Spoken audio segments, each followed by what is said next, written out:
Sometimes the technical doesn't go the way you think it's going to.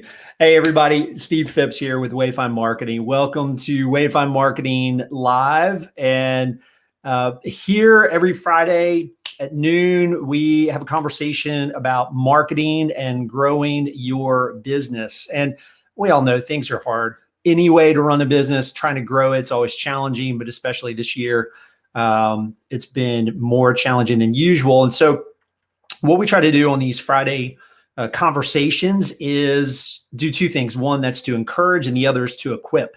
And over the last number of weeks, we've been doing a lot of equipment. We've been talking about a lot of tactics. And today we're going to lean more towards the encourage side. And the word that's been thrown around way too much is the word pivot. And also the word unprecedented, but we're not going to use that word today.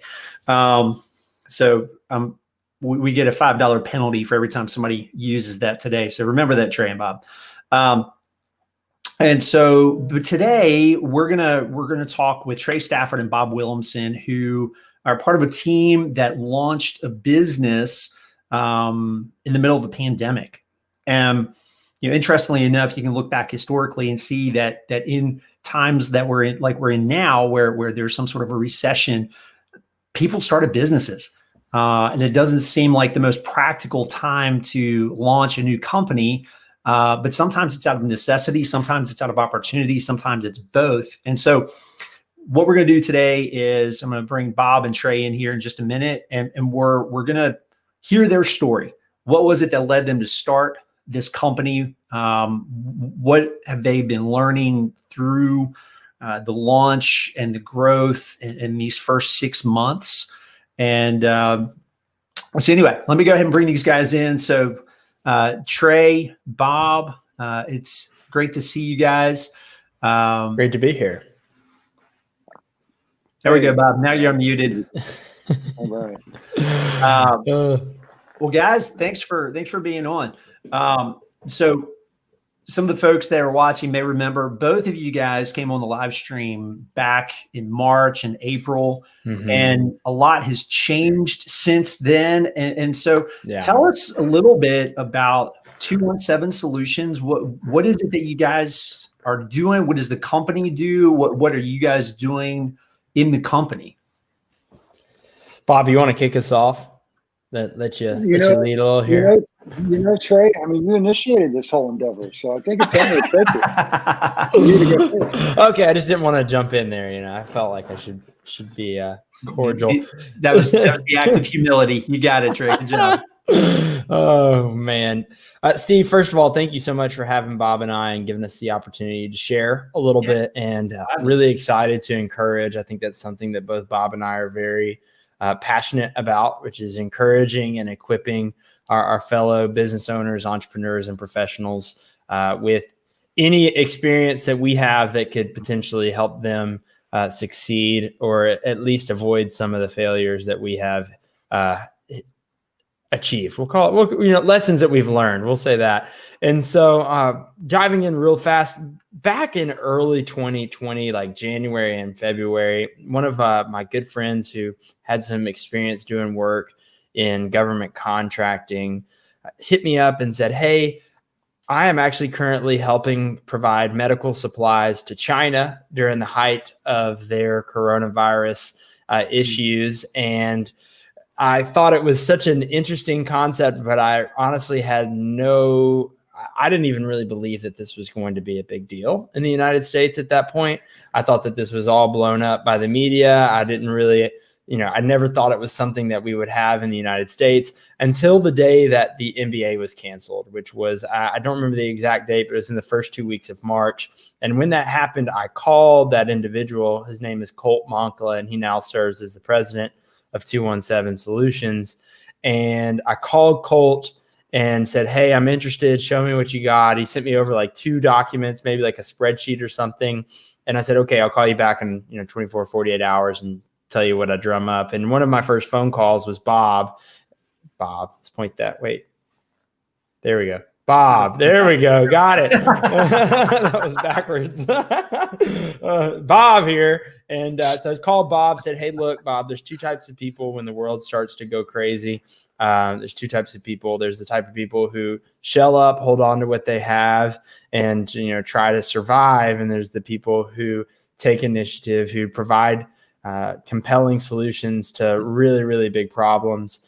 And ultimately, those people are able to thrive in these circumstances. I said, which one are you going to be? Which I didn't really set him up for any other answer than, hey, I'm going to help you. So, Hey, I'm still trying to figure out which one I am. I haven't decided yet. So. It's hilarious, and Bob, being the amazing communicator that he is, he said, look, give me 24 hours. I'll send out 10 emails. And if I get some sort of response, I'll check it out. I'll keep doing what we're doing. And one of those emails actually led to our first medical supply deal being ultimately closed, where we were able to provide over 1 million masks to the city of Memphis through a strategic partner of ours. And so phenomenal little story of how we got started. And from there, the dominoes have continued to stack and align. And we added team members and fellow stakeholders and brought on some amazing legal and international trade attorneys. And so we've been super blessed throughout this process to have the right people come into our lives at the right time. But that was really how this whole thing got started. And even then, we didn't know what we were going to call it and what it was going to be, but we knew we were onto something. So I want to get to the name. And so why don't you guys talk a little bit about, and you've referenced what, a few things, the masks, but you guys, 217 is focusing on PPE, so the personal protective equipment, and that's is that the whole thing you guys are doing, or are there other things that you're doing as well? Yeah, certainly. So we got our start working in PPE because we just knew that was something that people were having trouble getting their hands on. So our mission is to help provide governments, healthcare providers, and private organizations that are serving and serving the public health with the supplies they need, whether that be PPE or whether that be chemicals or whether that be wipes. It's almost impossible to find a Lysol or a Clorox wipe these days. And so whatever that product is in those spaces, that's really where we've found our ability to help and to serve. And so as we were expanding, we realized, okay, we need to bring this, rather than operating as individuals and brokers in the market, we need to form more of a unified effort. And so we said, okay, we're going to incorporate, and we had no idea what we were going to call it. At this time, again, the world was flipped upside down. Everybody was locked in their homes, it seemed, across the United States. And one of the verses that was really put on our hearts to encourage throughout this process was 2 Timothy 1:7. For God did not give us a spirit of fear, but a spirit of love, power, of sound mind. I got a little block that says it right here all the time. Keep it on the desk. That's great. And that's where the 217 comes from, and where the name of our firm comes from. Okay.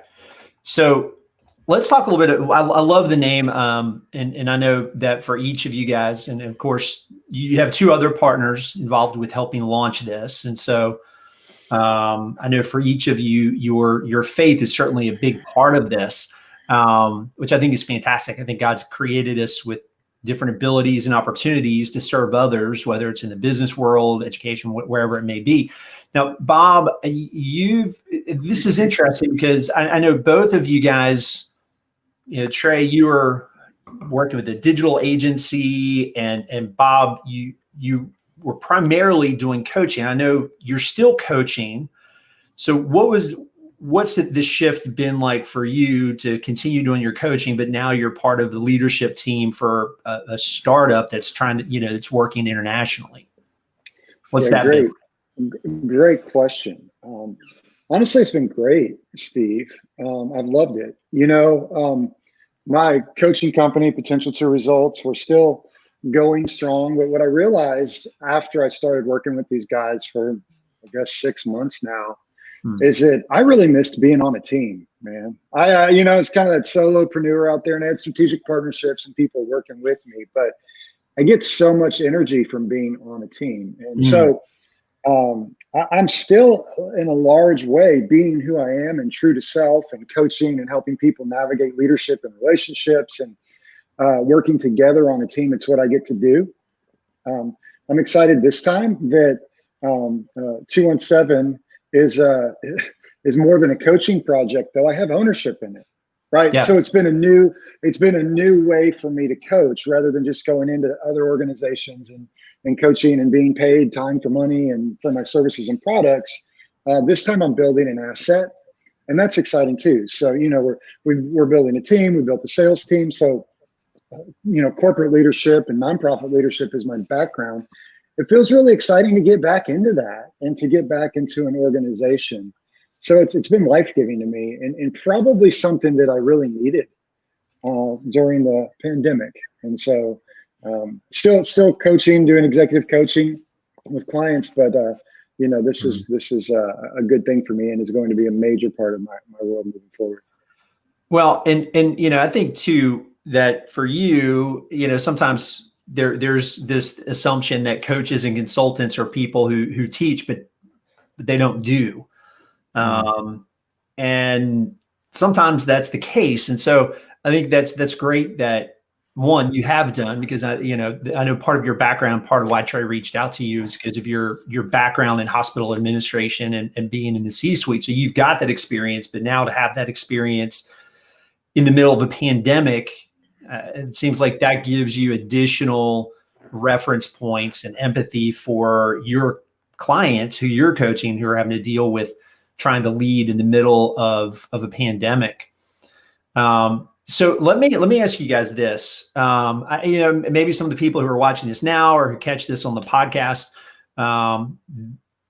some people are thinking, I need to start something. Like there's opportunity. Other people might be thinking that that's something they need to look at because whatever they've been doing is drying up. It has dried up. So there's all sorts of different reasons and motivations that people might have for wanting to start something brand new, or maybe it's even launching a new product or a new service within their existing business. What are some of the things that you guys have experienced and things that you've learned that you would pass on to someone else? And I am asking this, but if somebody is in that spot and they said, Trey, Bob, I'm thinking about starting something, what would you tell me? What are the pieces of wisdom that you would pass along that say, hey, these are the things you want to make sure you think about? What are some of those lessons? Trey, why don't we start with you and then Bob? Awesome.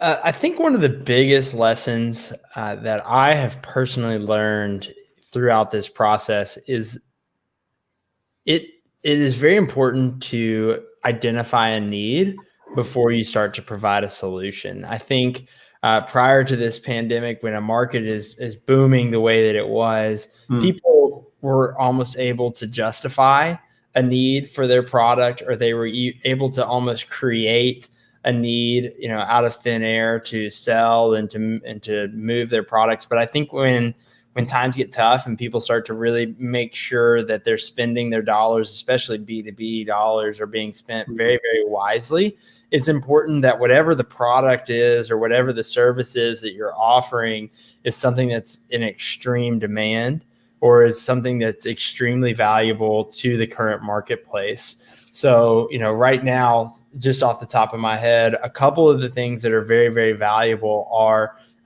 any kind of service or offering that helps people who are moving into this virtual work from home environment who had not done so before. So I know several people who really jumped in and said, hey, what I'm going to do is I'm going to start to help these companies who have never worked remote before get the exact tools that they need to run and manage their remote workforce.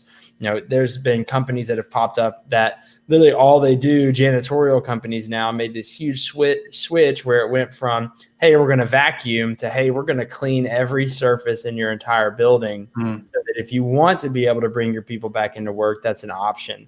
People making these plexiglass shields that you see all over the place, all these little innovative things. but there's so many. I mean, and we're plugged in here, so we get a lot of these things. We see a lot of the technologies, whether it's the air purifiers or whether it's I've seen a counter that literally goes on an iPad in front of a store to manage the number of people walking in and out. And it's counting the people that are in and out.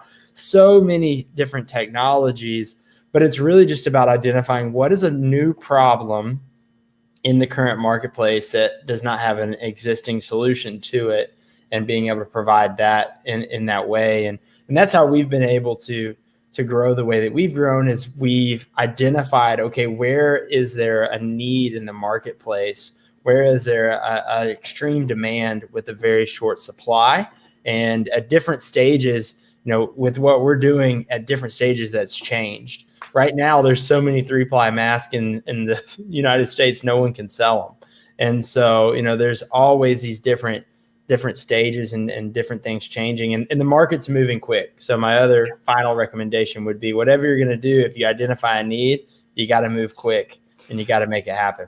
Well, and something that you said too, that I think is worth pointing, going back to for a minute, is you've got to be aware of the problem. And you mentioned specifically thinking about what are new problems that have come up because of where we are. And I think there are also opportunities for problems that have always been there, but that are bigger now. Yep. And in some cases, so I just think about what we do with marketing, and that has become a pain that people have begun feeling more of, because they've got to find ways to get more business. So not only thinking about what the new opportunities are, the new problems, but what are the problems that have always been there that maybe people are feeling more. Bob, what are some things that you've learned from this whole process that would be advice that you'd pass on to somebody that's thinking about starting something, or even just trying to think through how to change what they're doing to better serve customers? I think it's great. I think great question. So I'll take more of the Trey answered it from the business market perspective. I'm gonna come at it more from a personal self-leadership type perspective, in that so many people are trying to figure out what they're supposed to be doing, what's their calling, what's their why, what's their mission, all these really good things that are good for us to try to figure out.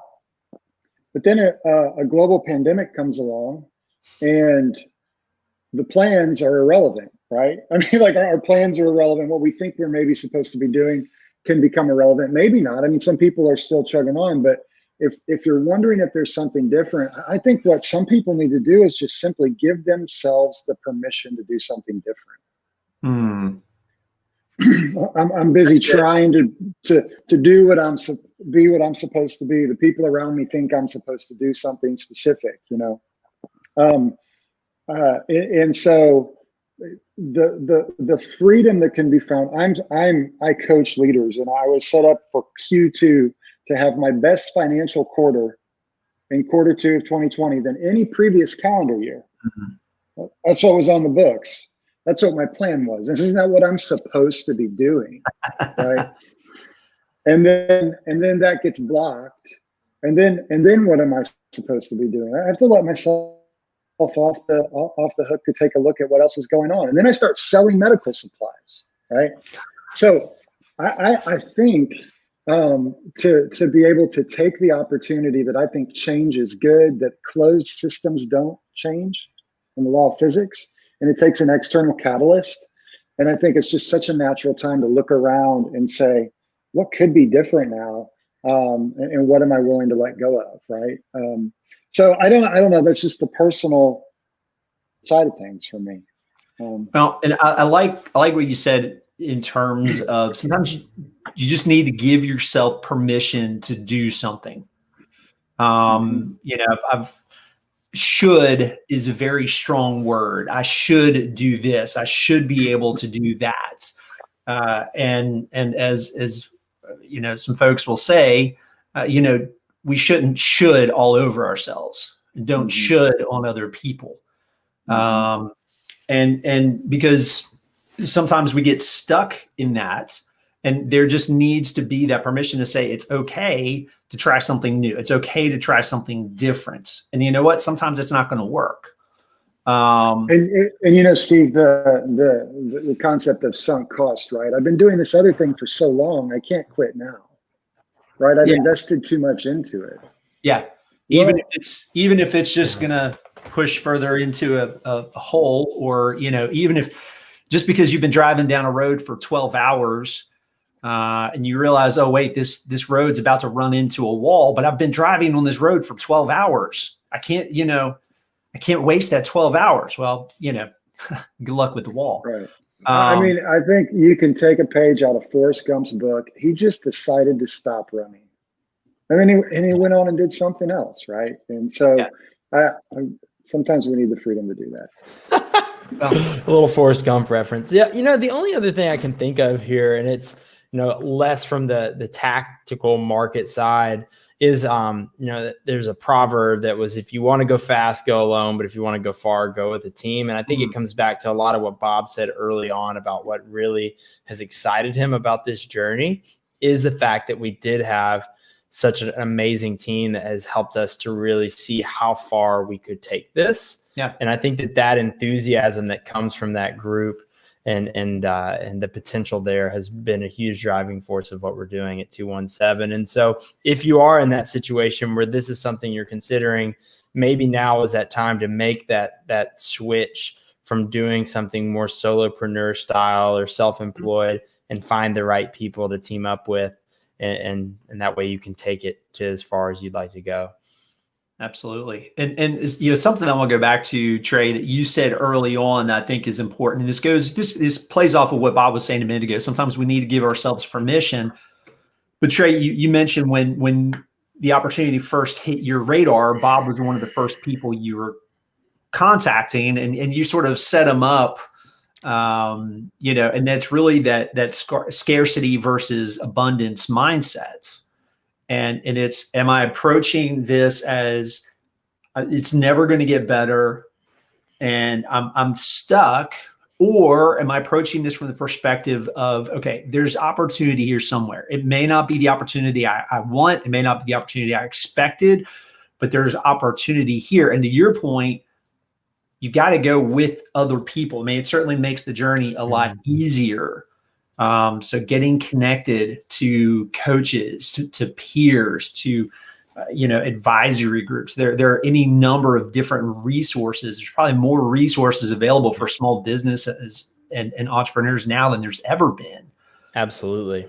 And one that I'll mention is the Small Business Development Center. We've got a really strong relationship with them, and it's actually through the SBA, but most cities have a small business development center that provides a lot of resources, coaching, mentors, a whole host of different resources to help businesses get up and running. So from a tactical, hey, I just need some tools and resources, there are people out there. Reach out to SCORE, SCORE.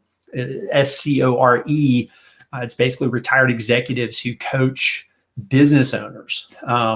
Reach out to Bob. Bob's a coach. Yeah. And so one thing I want to ask you guys about is I want to talk a little bit about faith.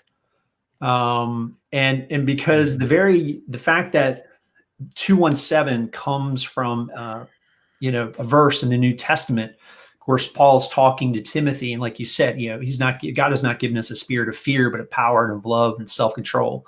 So talk a little bit about that. Why is that? You name the company that. It's not just a philosophy, but it's the name of the business. So how do you see faith playing into your journey as entrepreneurs? Bob, do you want me to start it off or you want to? It's up to you. Go ahead. Yeah, awesome. So I think one of the cool things here, and this is obviously, I think that when you start talking about faith in business, it differs from person to person.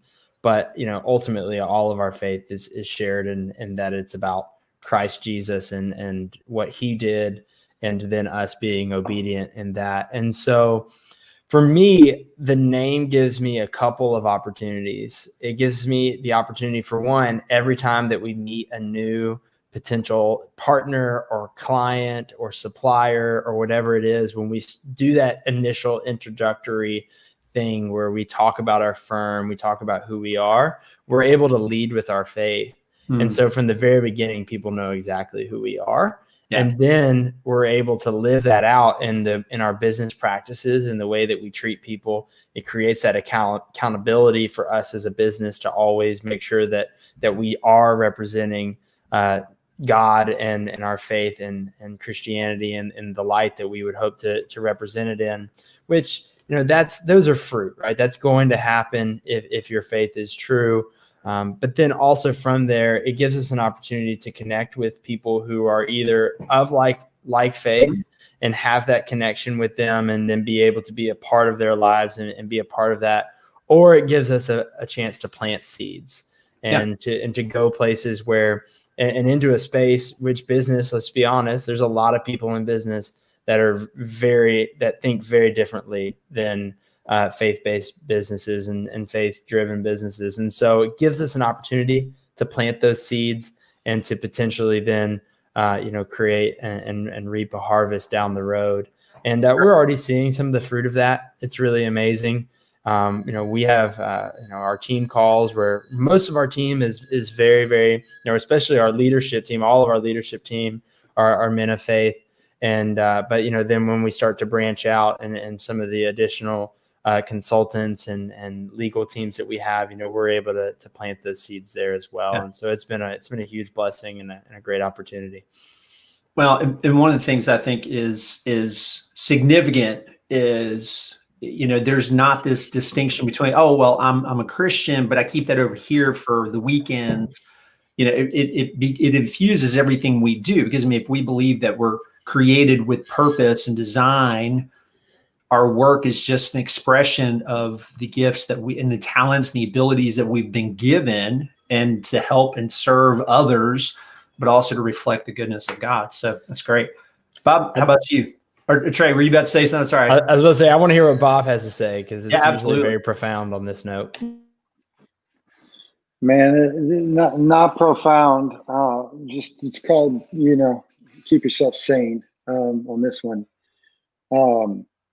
I can't imagine going into these uncharted business territories with really big opportunity in front of you and not knowing who my provider is.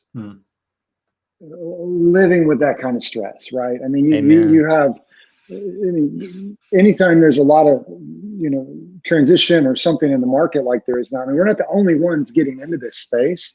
And I think there are a lot of people who tried to jump in for a little while who are, we're going to jump in, we're going to make a couple of really big deals, and it's going to be our retirement. And this is my one shot, right? Sometimes I think people view starting a new venture as their one shot. And I just can't imagine the stress that puts on. My one shot is that God hasn't failed me yet. He's going to keep providing for me. And if he ends up increasing my wealth significantly as a part of this process, that doesn't change who I am. It doesn't change what I do. It probably won't even change my neighborhood, right? So, but the idea of being able to stay anchored in that. I mean, people do really bad things. They lose their families. People harm themselves if business deals go bad. So knowing what my attached to faith has been vital. I would not be doing this. It's too much of an emotional roller coaster of what could be and what fell apart and what's going to be. I would not be doing this if Jesus wasn't on a throne promising that he would provide for me, and that my job is to check in for duty today. Agreed. Well, and I think I joke, I tell people, I said, I think the reason why I'm a business owner is because God knew that that's what I needed to stretch my faith. Because you're right, owning a business when we're not in the middle of a pandemic is stressful as it is. So doing it now when there's so many uncertainties, and not just in a year of pandemic. I mean, goodness, nobody would have scripted this year the way it is. And so, well, I want to go ahead and wrap up here. Guys, thanks for coming on. Absolutely. Trey, Bob, both of you guys. Man, been friends with both of you guys for a while now. And so the thing that I value is not only that both of you guys are good, wise businessmen, but also there's that added depth. Your faith is a key part of your life. And, if you're watching this, if you're listening to this and you're thinking, okay, why are you guys talking about faith? Well, because at the end of the day, our companies aren't going to be here forever. And, when we've been given something, we've been given an opportunity to help and encourage others, we want to do that. I love helping people grow their businesses, but at some point you're not going to have your business. Somebody else is going to be running it, or, you're on to other things. But our faith or relationship with God through Christ is eternal. So if you have questions, reach out to us. If you want to get in touch with Trey or Bob, connect with them on LinkedIn. The podcast will be out by Monday, and that's going to be on Spotify, Apple, Google, etc. And Trey, Bob, again, thanks for being here with us. We'll be back next Friday, and join us then. And the plan is to have some other folks on, kind of keep having these kinds of conversations. What can we learn, shared stories, shared experiences, so that we can encourage each other. Because again, as you guys have already said, we're not doing this in a box, and we need other people along the journey. So thanks again, everybody. Have a fantastic weekend. Thanks for having me.